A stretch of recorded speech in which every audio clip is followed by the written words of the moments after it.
¿Qué es el aforamiento? El aforamiento es una institución jurídica que consiste en otorgar a ciertas personas un fuero especial, esto es, la posibilidad de ser juzgadas únicamente por tribunales concretos, distintos de los que conocerían de los asuntos de un ciudadano común. Mientras la mayoría de los ciudadanos acude a los juzgados ordinarios, los aforados solo pueden ser investigados y juzgados por órganos superiores, como el Tribunal Supremo o los Tribunales Superiores de Justicia. La definición, como vemos, es sencilla. El aforamiento no significa que alguien esté por encima de la ley, sino que, en caso de proceso, será enjuiciado por un tribunal distinto. Ahora bien, esta simple regla procesal ha tenido un desarrollo histórico y una evolución muy rica. Los orígenes del aforamiento se remontan a la Edad Media.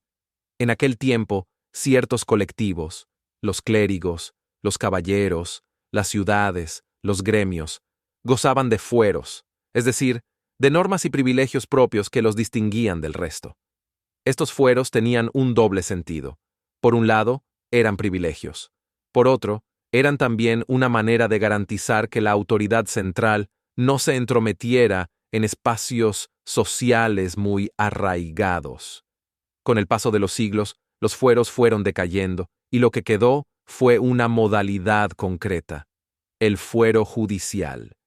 Así, en la época contemporánea, el aforamiento ya no es un régimen normativo global, sino un beneficio procesal concedido a determinadas autoridades. En la actualidad, España es uno de los países con más personas aforadas de Europa. Se calcula que superan las 250.000.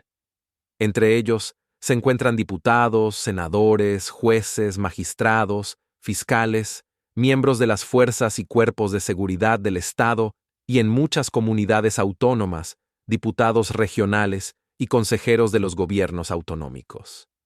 La razón que suele invocarse para mantener esta figura es proteger a quienes desempeñan una función pública frente a denuncias infundadas o estratégicas.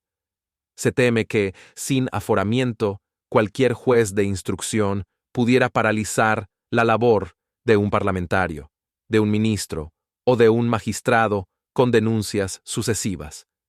El argumento suena razonable, pero no ha estado exento de polémica. Numerosos juristas critican que el aforamiento rompe el principio de igualdad. No todos los ciudadanos son juzgados de la misma manera. Además, se ha señalado que el aforamiento puede servir de escudo para favorecer la impunidad. Los tribunales superiores, cargados de asuntos y poco habituados a la instrucción de causas penales, tienden a ser más cautos, lo que puede ralentizar o incluso diluir procesos que en la jurisdicción ordinaria avanzarían con mayor rapidez. Si miramos a Europa, la diferencia es notable. En Francia, Alemania o Italia, el aforamiento está mucho más limitado. Suele restringirse al presidente de la República, a los ministros o a los parlamentarios durante el tiempo en que desempeñan su función, y aún así, con límites estrictos.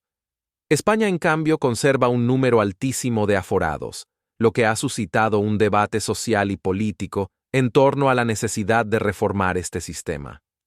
Pongamos algunos ejemplos prácticos. Si un ciudadano comete un presunto delito de cohecho, será investigado por un juzgado de instrucción de su localidad. Pero si ese mismo delito lo comete un diputado, será investigado directamente por el Tribunal Supremo. Otro ejemplo. Si un magistrado del Tribunal Constitucional es denunciado, no comparecerá ante un juzgado ordinario, sino ante el propio Supremo. Estos casos muestran la singularidad del fuero. Un episodio conocido fue el del caso Gürtel. Varios de los implicados eran aforados, lo que obligó a trasladar parte de la causa al Tribunal Supremo. Ello influyó en los tiempos, en la estrategia procesal y en la opinión pública.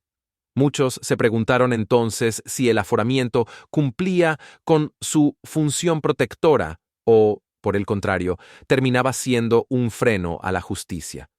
Como curiosidad, conviene señalar que incluso la figura del rey en España es distinta.